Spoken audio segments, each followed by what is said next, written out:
Planos de saúde vão ter que garantir cobertura a tratamentos fora da relação obrigatória da ANS. Brasil cria quase 219 mil vagas de emprego em julho. Pix faz sucesso até entre as pessoas que pedem dinheiro nas ruas do Brasil. Apenas 16% dos brasileiros usam máscaras contra a Covid ao ar livre e em lugares fechados. Chuvas intensas no Paquistão provocam inundações e quase 1.000 mortes. Justiça da Índia manda derrubar 2 prédios mal feitos, construídos com o aval de funcionários corruptos. ONU marca para essa semana a inspeção na usina nuclear da Ucrânia. E os álbuns de figurinhas da Copa do Mundo enchem de alegria os olhos de quem gosta de futebol e dos donos de bancas de jornais. Agora no Jornal das 22.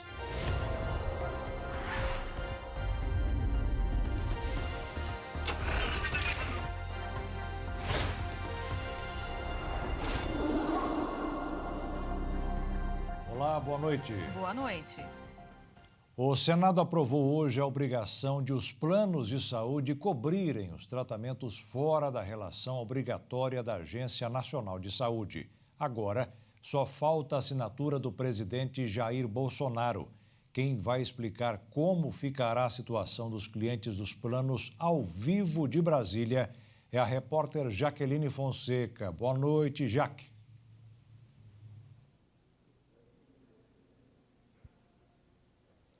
Boa noite, Jaqueto. Boa noite, Beatriz. Boa noite a todos que acompanham o Jornal das 22.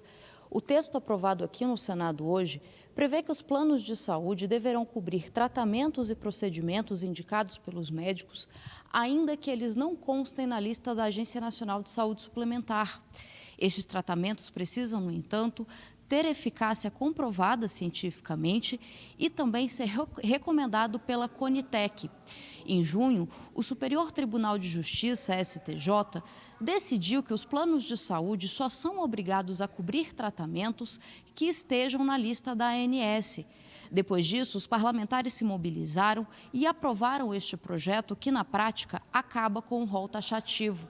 Primeiro, esse texto passou pela Câmara, hoje foi aprovado aqui no Senado e agora segue para a sanção do presidente da República para que vire lei. Segundo o Instituto Brasileiro de Defesa do Consumidor, este texto é um avanço para o consumidor, para o Sistema Único de Saúde, vai reduzir a judicialização na área da saúde, também vai dar mais autonomia para médicos e demais profissionais da área. Já a Agência Nacional de Saúde Suplementar informou em nota que não vai comentar o assunto hoje. Eu também procurei o Ministério da Saúde para que se manifestasse, porque em outros momentos já se posicionou contra a aprovação deste texto, mas eles não me responderam hoje. Já eu volto para dar detalhes sobre a votação na Câmara dos Deputados. Obrigada pelas informações, Jaqueline.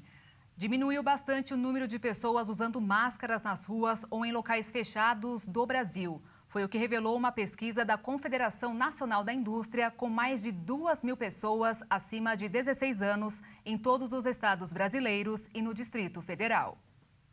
A pesquisa, realizada em 2 momentos diferentes da pandemia, sendo uma no final de 2021 e outra em abril deste ano, mostrou que dos entrevistados, 16% mantém o uso de máscaras em todos os lugares.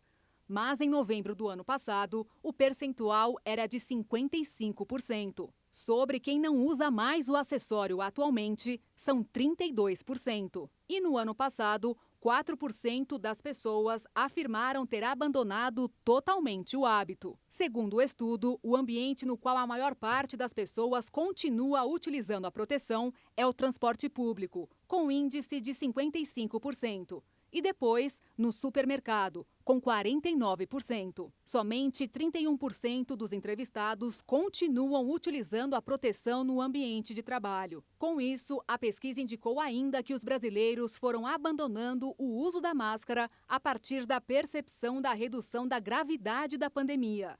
Entre as pessoas que responderam aos questionamentos, 39% já tinham tomado pelo menos 3 doses da vacina. Apenas 5% estavam com o esquema incompleto, com apenas a primeira dose do imunizante. Em Campo Grande, no Mato Grosso do Sul, quem viaja de ônibus ou vai a uma unidade de saúde da cidade não é mais obrigado a usar máscaras. A decisão da prefeitura foi tomada com base na redução do número de casos graves da doença. De janeiro, com 11 mil novos casos registrados em uma única semana, para agora, com uma média de 900 casos por semana, as autoridades em saúde monitoraram ainda o número de pessoas infectadas com sintomas graves e internação. Também houve redução significativa. O atual quadro de Covid e a cobertura vacinal da população, com 79% com as 2 doses ou dose única, levaram à flexibilização total do uso de máscaras a partir de agora em Campo Grande. Isso significa que quem quiser poderá andar assim dentro dos ônibus. A senhora sabia da novidade? Não sabia, estou sabendo agora, já até arranquei a minha. Acumula muita gente, transporte, o ônibus lotado, então eu acho que deveria continuar mais um tempo, né? Já que liberou? Já que liberou, não vou usar também. Eu provavelmente vou continuar usando máscara porque eu ainda não me sinto muito confortável. A novidade foi publicada nesta sexta-feira no Diário Oficial do município. Vale também para as unidades de saúde, hospitais e clínicas. É um momento que o quadro pandêmico ele demonstra em relação à procura de pacientes sintomáticos respiratórios nas unidades terem baixado, a procura de testes baixado, a positividade baixada, o número de óbitos baixos. Nós estamos agora em outro cenário que permite a gente avançar nesse decreto. O uso da máscara é recomendável para os públicos formados por pessoas com comorbidades como diabetes, cardiopatias, entre outras, com sintomas respiratórios e idosos em instituições de longa permanência. Nós vamos dar a liberdade para as pessoas escolherem facultando, o uso das máscaras diante do quadro que nós estamos vivenciando de uma baixa, no número de Covid na nossa capital.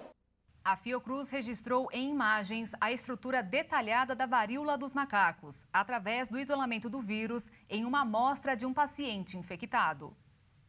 A imagem obtida pelos pesquisadores mostra o momento em que uma célula sofre processo de degeneração após infecção pelo vírus monkeypox. Com a amostra, os cientistas infectaram as células em laboratório utilizadas em estudos que verificam a replicação viral. A partir das imagens, foi verificado que, apesar do tamanho reduzido do vírus em relação à célula, cerca de 300 vezes menor, ele é capaz de infectar a estrutura e se replicar com facilidade. O procedimento foi realizado no Laboratório de Biossegurança do IOC.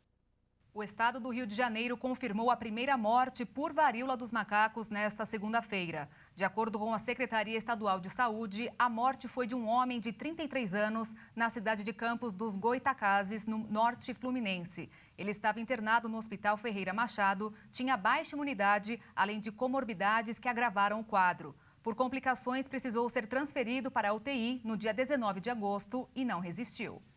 E os casos de dengue têm disparado no Brasil. O vírus, que tem sua propagação maior no verão, tem preocupado os cientistas no inverno.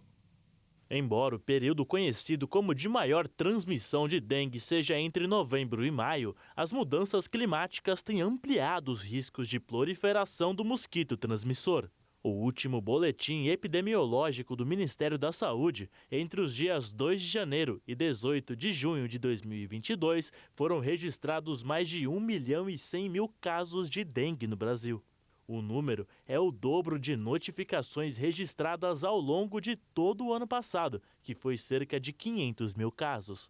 Até o último balanço, foram confirmados 585 mortes, tendo São Paulo como o estado com o maior número de óbitos, contabilizando 200 mortes.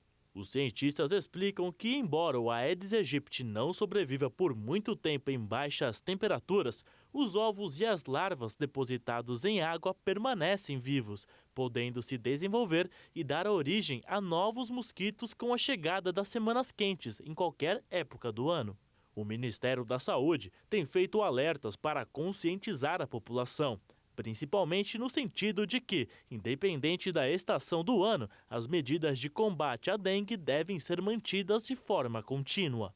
como, por exemplo, encher os pratos dos vasos de plantas com areia até a borda, lavá-los e trocar a água, colocar o lixo em sacos plásticos e manter a lixeira sempre fechada, além de prestar atenção nas caixas d'água.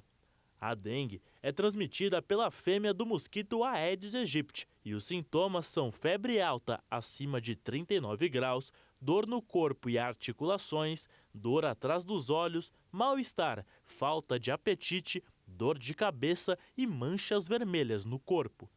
Ao sentir qualquer sintoma, a melhor opção é ir a um hospital. Veja a seguir.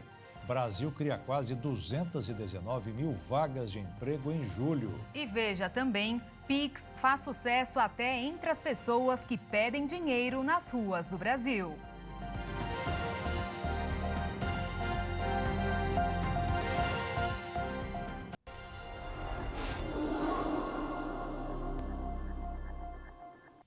Voltamos direto ao vivo a Brasília. A semana deve ser de movimentação intensa na Câmara dos Deputados, onde está previsto um esforço concentrado de votações. A repórter Jaqueline Fonseca dá alguns detalhes sobre quais matérias deverão ir a plenário. De volta com você, Jaque.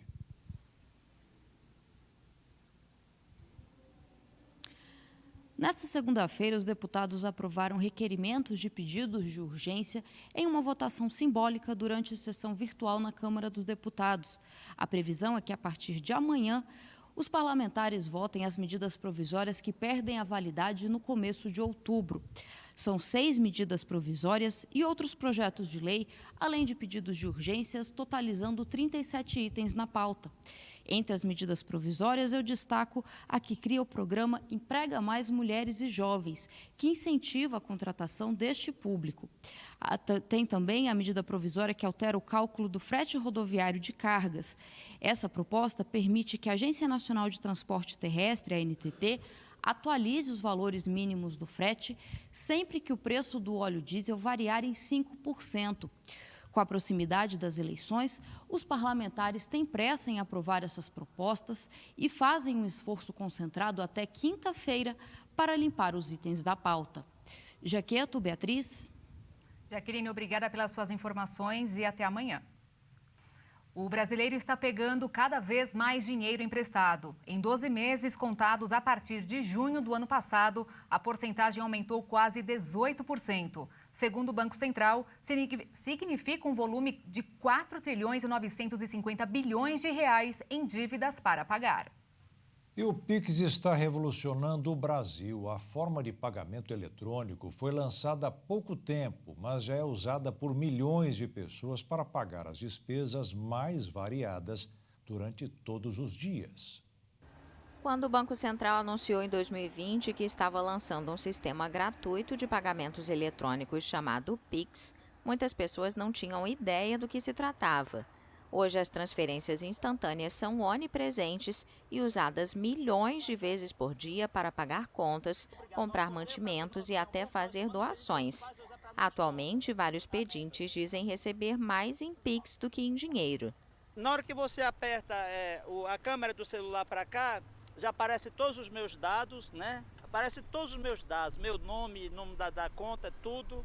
E é rapidinho, é poucos segundos. Até na hora que ele está batendo aqui, automaticamente já passa, é só ele digitar o valor. Em menos de 2 anos, o Pix se tornou a forma de pagamento mais popular no Brasil, superando os cartões de crédito e débito. Esta é a primeira vez que uma alternativa governamental ao plástico foi implementada com sucesso na América Latina. Analistas dizem que o grande número de smartphones no Brasil e o pagamento de ajuda do governo a mais de 20 milhões de beneficiários impulsionaram a decolagem do sistema. Disponível 24 horas por dia, 7 dias por semana, o Pix permite que qualquer pessoa com conta bancária envie e receba dinheiro instantaneamente. O valor total transferido via Pix no primeiro trimestre do ano foi de cerca de 2 bilhões de reais, um quinto de outras transferências eletrônicas. Os empresários também se beneficiam, já que outras formas de pagamento demoram mais para ser processadas e muitas vezes há cobrança de taxas. Ajudou muito, porque transferência normal demorava 2, 3 dias úteis para cair na conta. Pix é muito mais rápido, não paga taxa. Mas o sistema não é totalmente seguro e já há muitos relatos de sequestros, nos quais os criminosos exigem que a vítima faça transferências via Pix. Segundo o Banco Central, houve quase 155 mil denúncias de fraude pelo Pix em julho, mais que o dobro do número de janeiro. Mas a estatística representa uma pequena fração de todas as transações e não parece desanimar os consumidores a continuarem adotando o método de pagamento. Em um mês, as micro e pequenas empresas receberam mais de 20 bilhões de reais pelo novo Pronamp. Mais de 221 mil pequenos negócios foram beneficiados.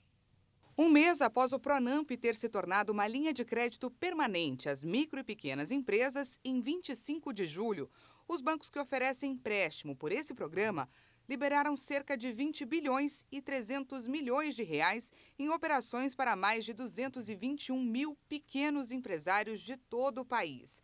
O Banco do Brasil, gestor do programa e primeiro banco a liberar as operações, bateu recorde de liberação com 2 bilhões e meio de reais disponibilizados para mais de 23 mil clientes, apenas no primeiro dia de operações da linha. Os recursos são destinados a apoiar todos os setores da economia.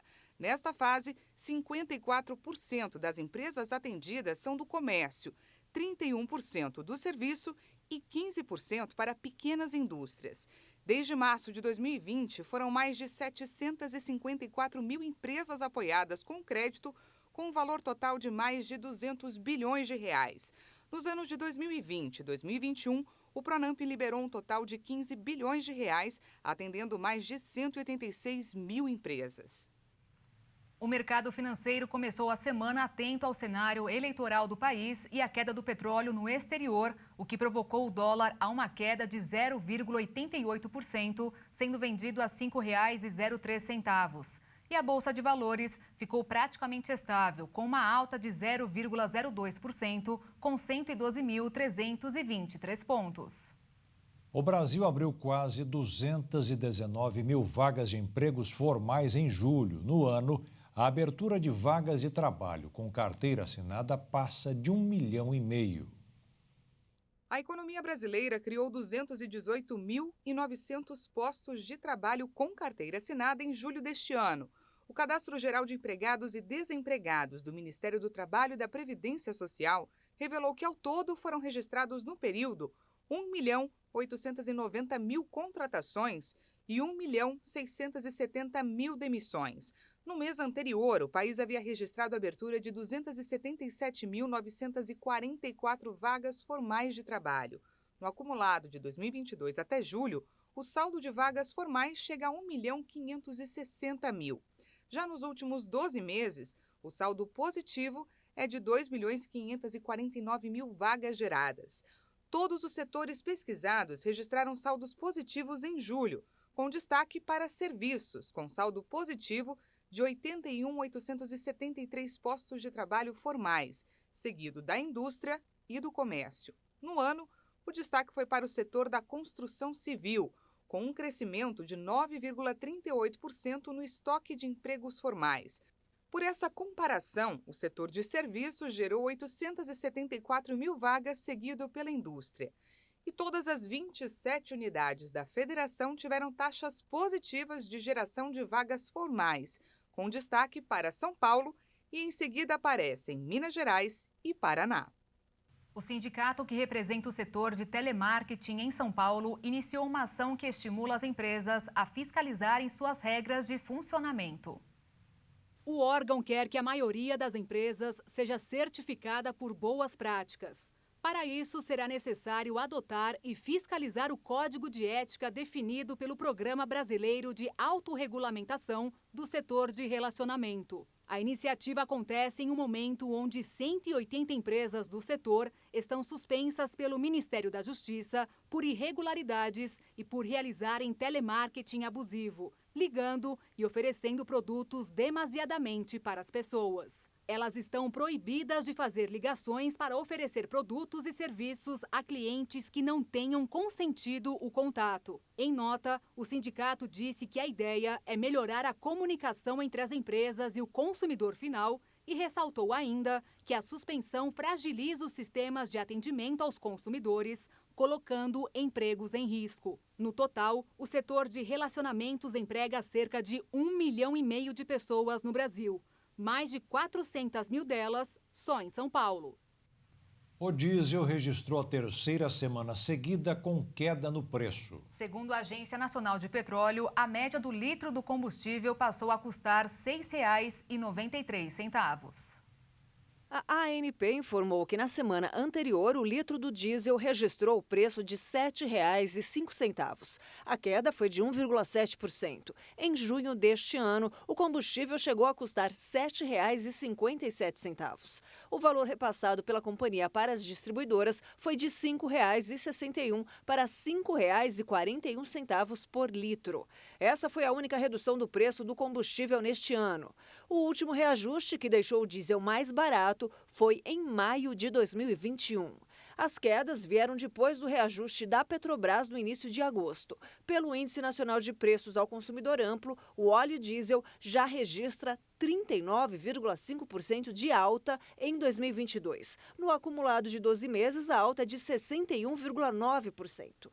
De acordo com o último boletim da Associação Nacional de Transportes de Cargas e Logística, o combustível foi o componente que mais sofreu aumento no preço dos últimos 18 meses. Enquanto os custos com o veículo mostrou alta de 42% e da mão de obra de 2,5%. Em relação ao mercado internacional, a Associação Brasileira dos Importadores de Combustíveis destacou que o índice do valor do diesel registra estabilidade. A lei de cotas, que garante metade das vagas em institutos e universidades federais para os ex-alunos da rede pública, está completando 10 anos hoje. A legislação garante metade das vagas a alunos da rede pública, pretos, pardos, indígenas, pessoas com deficiência e população de baixa renda. Após 10 anos sancionada, é preciso que uma política de ações afirmativas passe por uma revisão. A presidência da Comissão de Educação da Câmara dos Deputados declarou que, se o debate não ocorrer ainda no mês de agosto, as universidades federais estarão livres para abandonar as cotas se desejarem, e o assunto vai ficar a cargo do próximo governo e o Congresso eleitos em outubro. E veja a seguir: chuvas intensas no Paquistão provocam inundações e mais de 1.000 mortes. E ainda, Justiça da Índia manda derrubar 2 prédios mal feitos, construídos com aval de funcionários corruptos.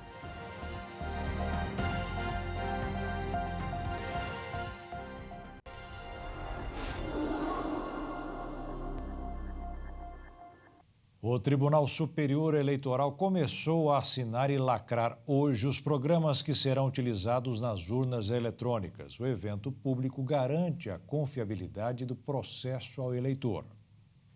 Uma equipe composta por 10 técnicos da Secretaria de Tecnologia da Informação do Tribunal vai verificar semanalmente a integridade e funcionamento do sistema totalmente digital. Na sexta-feira, dia 2, quando o evento se encerra, os sistemas serão assinados pelo presidente do TSI, ministro Alexandre de Moraes, e em seguida lacrados digitalmente e fisicamente e armazenados na sala-cofre do tribunal. A cerimônia é uma das etapas finais do ciclo de verificação dos programas que serão usados nas votações do primeiro e do segundo turno das eleições, marcados para o dia 2 e 30 de outubro.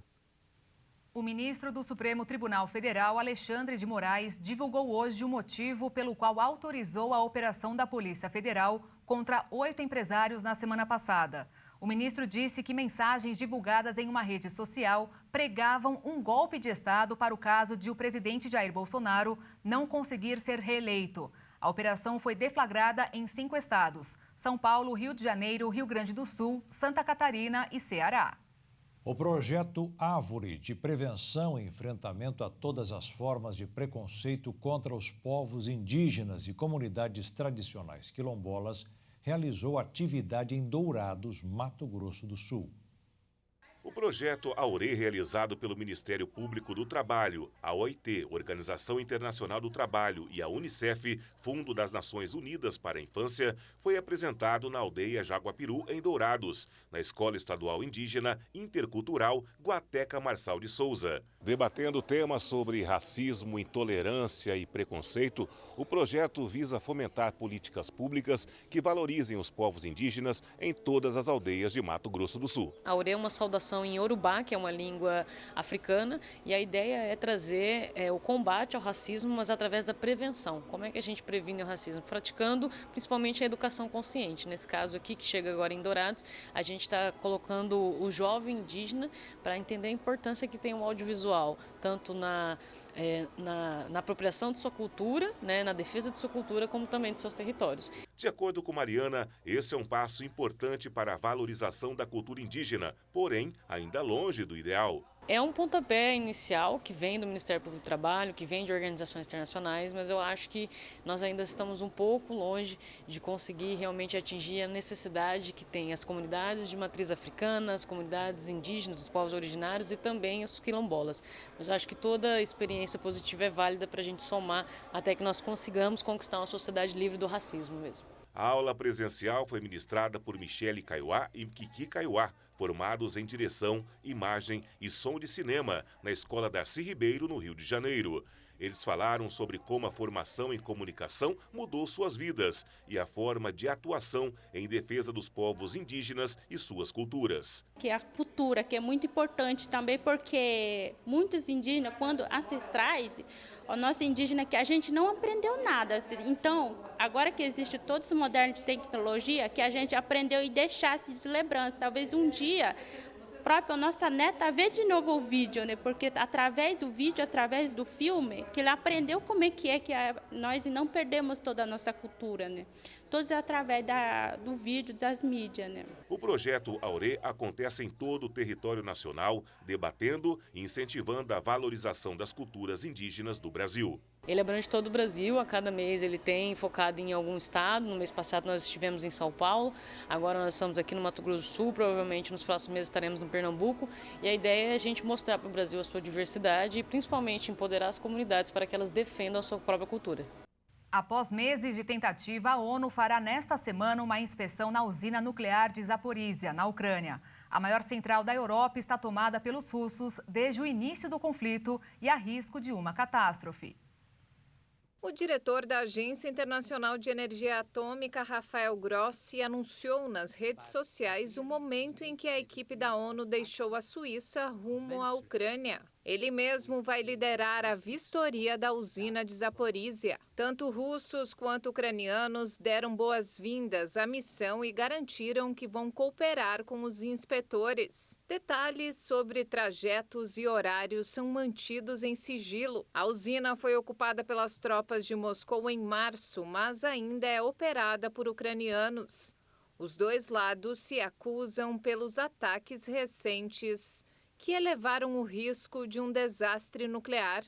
Na semana passada, o presidente Volodymyr Zelensky afirmou que a Europa e o mundo ficaram a um passo de uma catástrofe depois que a usina foi desconectada da rede elétrica do país por causa de um incêndio. Enquanto isso, o governo da Ucrânia anunciou que deu início a uma contraofensiva para recuperar o controle de cidades e povoados no sul do país. A região que a Rússia conquistou de forma mais veloz e agressiva desde o início da invasão em 24 de fevereiro. O objetivo da missão é recuperar principalmente pontos estratégicos do território ucraniano no sul, dominado pelos russos, como as cidades de Mariupol e Kherson. A Noruega anunciou hoje uma ajuda no valor de 205 milhões de dólares para a Ucrânia. O aporte financeiro tem como objetivo minimizar o efeito da guerra russa no país em relação ao abastecimento de gás, principalmente no inverno. Além dos desastres humanitários e econômicos que a guerra entre a Rússia e a Ucrânia gerou, um outro sistema tem sido afetado drasticamente. Segundo informações de cientistas, cerca de 5.000 golfinhos foram mortos no Mar Negro em decorrência do conflito. O número representa quase 2% da população total dos mamíferos naquela localidade. Em comparação com o ano passado, o número assusta, já que no mesmo período, apenas 3 golfinhos haviam sido encontrados mortos. Os primeiros animais começaram a encalhar no início de março. No entanto, não se sabe exatamente quantos golfinhos morreram em outras partes do Mar Negro. O aumento incomum nas mortes de golfinhos na região também foi notado pela Fundação Turca para a Pesquisa Marinha, que já expressou preocupação sobre o assunto. Mas após meses de pesquisa, os cientistas acreditam ter descoberto o motivo para o crescente número de mortes. Para os cientistas, não há dúvidas. Os culpados dessa catástrofe atual são os poderosos sonares utilizados pelos navios de guerra e submarinos russos que circulam no Mar Negro, que perturbam o sistema acústico dos golfinhos. Enfraquecidos, os animais adoecem e morrem. A guerra tem afetado além da vida humana. Isso porque tem impactado todo o ecossistema ao seu redor, principalmente nas espécies de animais, que terão dificuldades em se recuperar e restabelecer no ambiente. Mais de 1.000 pessoas já morreram no Paquistão desde junho por causa das enchentes causadas pelas chuvas de monção. O governo atribui o fenômeno ao aquecimento global e pede ajuda de organizações internacionais.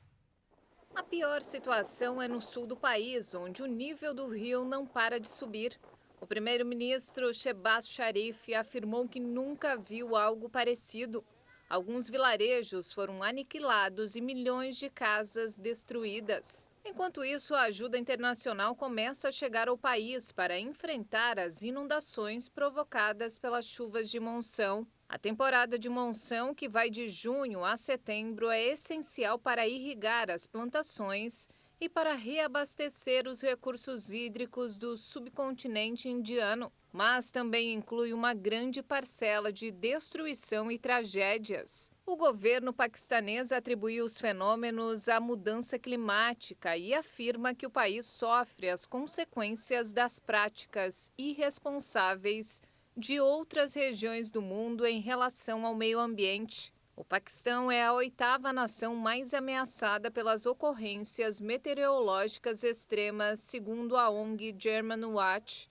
Em todo o país, mais de 33 milhões de pessoas foram afetadas pelas chuvas neste ano, um paquistanês a cada 7.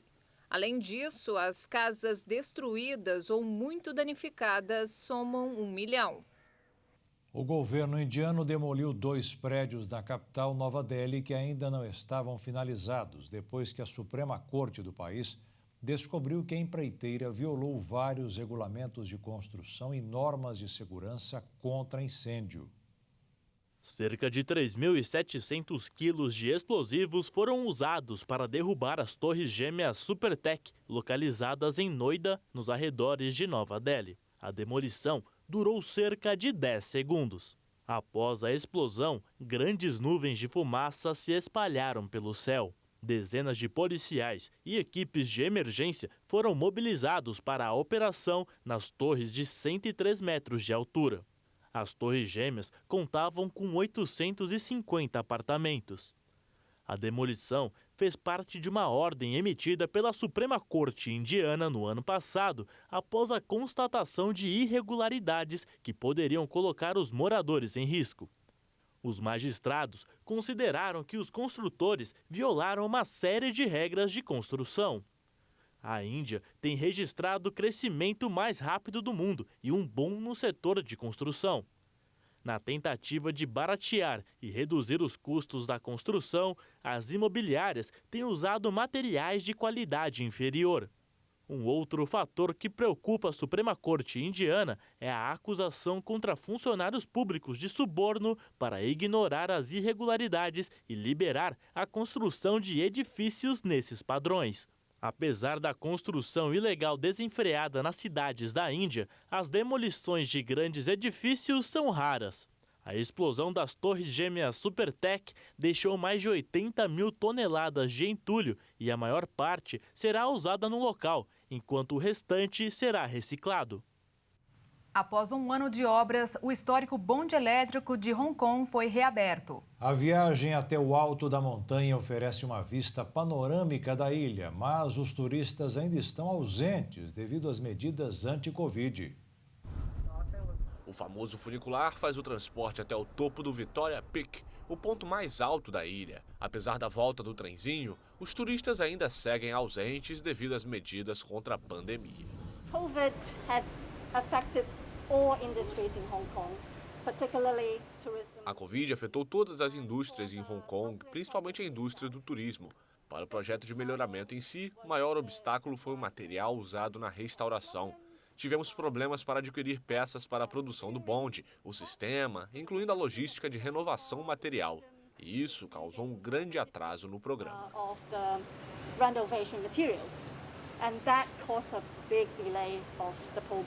O Victoria Peak tem quase 400 metros de altura. As obras no valor de 102 milhões de dólares permitiram oferecer um bonde maior, com capacidade para 210 passageiros, e um terminal renovado no coração da zona empresarial de Hong Kong. O funicular parou de funcionar em junho de 2021, quando os controles rígidos de fronteira em Hong Kong para combater a pandemia de Covid suspenderam o turismo. No último ano, Hong Kong recebeu apenas 134 mil visitantes. Para efeito de comparação, em 2018 esse número foi de 65 milhões. O lançamento do novo foguete da NASA para a Lua foi cancelado nesta segunda-feira devido a um problema técnico com um dos motores principais.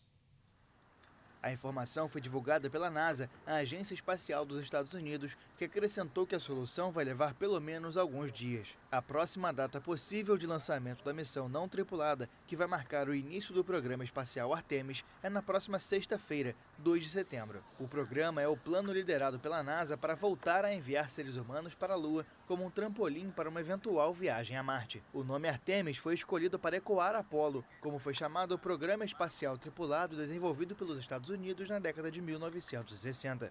A NASA vai utilizar o conhecimento adquirido com o programa sobre trajes espaciais, veículos, propulsão, reabastecimento e outras áreas para preparar uma viagem a Marte. E veja a seguir, aumenta o hábito da leitura entre os jovens. E você vai ver também os álbuns de figurinhas da Copa enche de alegria os olhos de quem gosta de futebol e dos donos de bancas de jornais.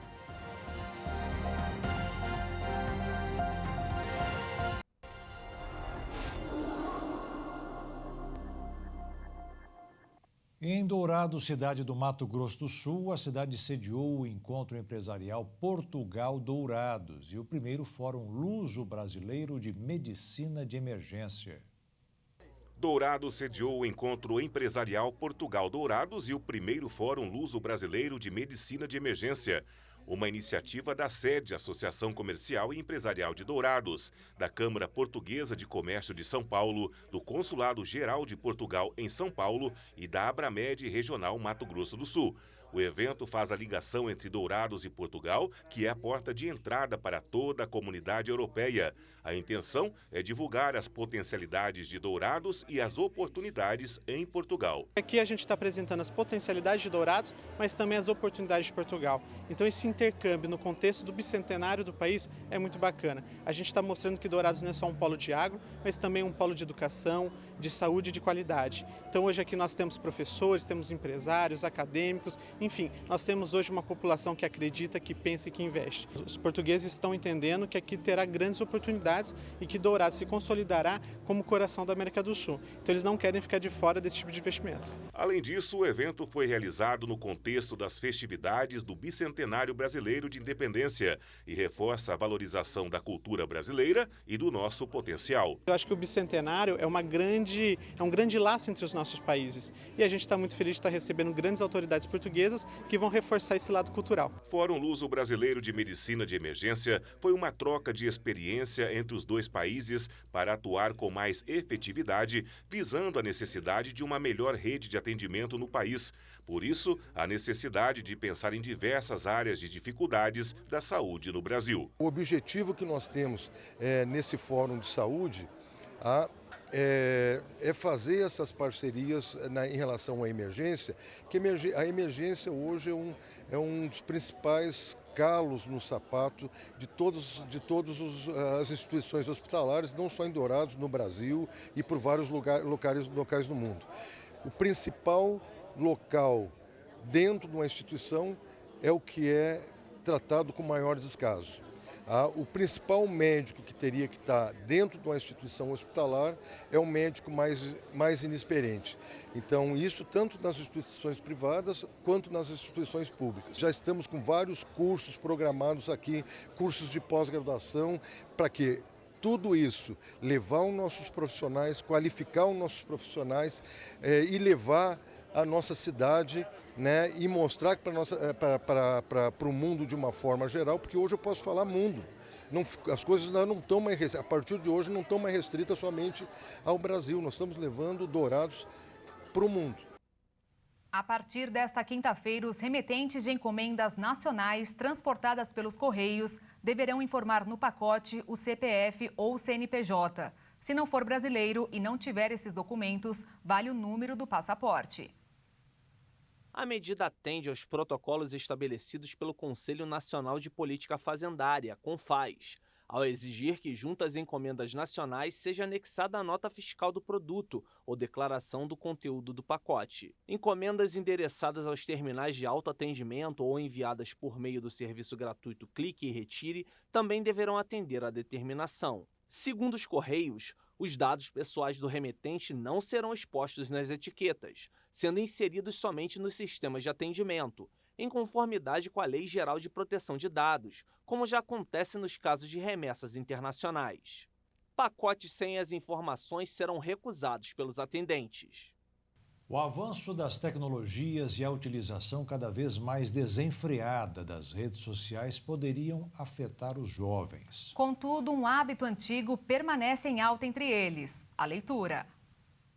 O discurso sobre adolescentes e jovens não terem mais o gosto pela leitura cai por água abaixo a cada novo estudo sobre a relação entre esse público e a literatura. A comprovação disso é que os livros para quem tem entre 14 e 25 anos dominam as listas de best-sellers de obras de ficção no Brasil. Para as editoras, a renovação do público leitor cria esperanças de que eles continuem comprando os livros também na maturidade. No primeiro semestre deste ano, entre os 20 títulos de ficção mais populares, 13 eram livros para adolescentes ou jovens adultos. O sucesso desse nicho de mercado colocou em evidência autores que têm se mostrado muito produtivos, lançando livros com grande frequência, algumas vezes até como resultado dos pedidos dos leitores que, nas redes sociais, os incentivam a escrever mais. Segundo especialistas, os livros passaram a ser vistos por esse público como uma forma de se sentir engajado numa comunidade. Hoje, os adolescentes e jovens leem basicamente os livros de ficção, mas o hábito da leitura pode levá-los a experimentar outros gêneros, principalmente os acadêmicos. Com essa tendência, livros para esse segmento de leitores passaram a representar uma fonte de renda financeira importante para as editoras. O levantamento ainda mostrou que, curiosamente, apesar de ser um público que vive mergulhado no mundo digital, os adolescentes e jovens leem preferencialmente livros em papel. Para atender esse público exigente e que acompanha os lançamentos, as editoras passaram a publicar romances com uma frequência maior, além de livros de aventuras e fantasia. As tiragens também tiveram que receber uma atenção especial e as editoras aumentaram suas quantidades. O zagueiro Davi Luiz estará à disposição do Flamengo para disputar a semifinal da Copa Libertadores contra o Vélez da Argentina. Nos últimos dias, o jogador foi diagnosticado com hepatite viral. Apesar de ter ficado fora do jogo de ontem contra o Botafogo em função dos sintomas, ele conseguiu uma boa recuperação nos últimos dias e, após passar por uma avaliação médica, foi liberado pelos médicos do clube para ir a campo e viajar para Buenos Aires, juntamente com a comissão técnica e os outros jogadores da equipe. A intenção do técnico Dorival Júnior é aguardar para observar o quadro do zagueiro nas próximas horas e, assim, saber se ele terá condições de jogo. Nas hepatites virais, uma infecção atinge o fígado, causando alterações na saúde. Seus sintomas mais comuns são cansaço, febre, mal-estar, tontura, enjoo, vômitos, dor abdominal, pele e olhos amarelados, urina escura e fezes claras. O atacante Marinho apresentou um quadro febril na tarde de ontem e é o único desfalque de última hora da equipe rubro-negra. Flamengo e Vélez entram em campo nesta quarta-feira em busca de uma vaga na grande final da Copa Libertadores da América. O jogo de volta está marcado para quarta-feira da semana que vem no estádio do Maracanã. Em ano de Copa do Mundo, colecionar o álbum de figurinhas com os principais craques de cada seleção é uma tradição que passa de geração em geração. Esse ano não poderia ser diferente. Milhões de pessoas espalhadas pelo mundo todo esperam a época do Mundial para dar início à coleção do tradicional álbum da Copa. É comum vermos trocas de figurinhas em intervalos escolares, faculdades, shoppings, parques, entre outros lugares. E a cada nova edição surgem novidades e teorias sobre a prática. Esse ano, a maior curiosidade são as figurinhas raras. Ao todo, são 80 cromos extras de 20 jogadores representados, cada um com 4 versões: a comum, bordô, a bronze, a prata e a ouro, que indicam a raridade de cada figurinha. E também são extras no pacotinho, sendo a sexta, onde geralmente só contém 5. Aliás, a chegada dessas figurinhas criaram uma corrida pelos pacotes e fez com que eles fossem supervalorizados. Uma das mais cobiçadas é o card de ouro do craque brasileiro Neymar. Na internet, é possível encontrá-la sendo vendida por até R$ 9.000. Mas acredite, esse valor ainda pode ser considerado baixo comparando com outras. Neste fim de semana, por exemplo, um card de 1952 do astro do beisebol Mickey Mantle foi arrematada por $12.600.000, aproximadamente R$63 milhões nos Estados Unidos. Um recorde para itens esportivos colecionáveis. O preço superou os quase $10 milhões pagos no início deste ano pela camisa usada pelo jogador de futebol argentino Diego Maradona na Copa do Mundo de 1986. De acordo com a empresa responsável pela confecção das figurinhas, elas não possuem um valor estipulado e a venda delas não é feita individualmente. Aliás, nos últimos dias, diversos vídeos circularam na internet de pessoas pesando em uma balança os pacotinhos de figurinha. Isso para descobrir qual pacotinho tinha o maior peso e, consequentemente, uma figurinha a mais, já que os pacotes normais pesam 4 gramas e com uma a mais seriam 5 gramas. No total, são produzidos diariamente 9 milhões de pacotes de figurinha. 5 dias por semana. Até o momento, já foram feitos mais de 400 milhões, com pelo menos 5 figurinhas dentro de cada um. Já o álbum pode ser encontrado em bancas de jornal de todo o país por R$ 12,00 em sua versão tradicional, e o álbum capa dura pode ser adquirido por R$ 44,90. Para conseguir completar o álbum, os colecionadores precisam colar 670 figurinhas diferentes.